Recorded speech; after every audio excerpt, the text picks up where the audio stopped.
Hello world, my name is Sol. I work at the pharmaceutical lab with 40 colleagues. We share a lot of analytical equipment, including high-pressure liquid chromatographs or HPLC, chromatographic columns, regions, and other materials. However, we often struggle to find the equipment we need, resulting in wasted time and a lot of frustration. To fix this, I decided to create a database that we could use to keep track of all of our equipment. The database is made up of 6 tables.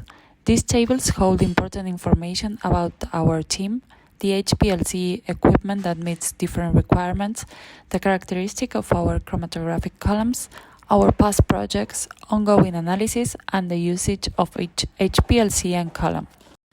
Additionally, I created 3 views that provide key daily information, one for the analysts who are ready to work, one for available HPLCs, and one for available chromatographic columns. This way, we can easily access the information we need when we need it. To optimize performance, I added a few indexes to prevent slow searches in the future when the database gets heavily populated. Here's an example of how it works. Recently, I received an email from my boss asking me to analyze a certain product. I checked the analytical methodology to find that this analysis required a diode array detector or DAT, and vials should be stored at 8 degrees. Great, HPLC 5 is close to my working station and it's available.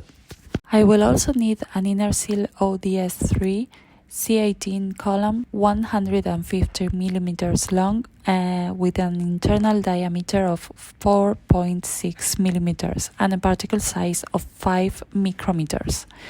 As I also know the catalog number, I used this feature to perform the search and found that chromatographic columns ID 180 was available. This particular project has 5 APIs, which makes it rather difficult to use this information on every search.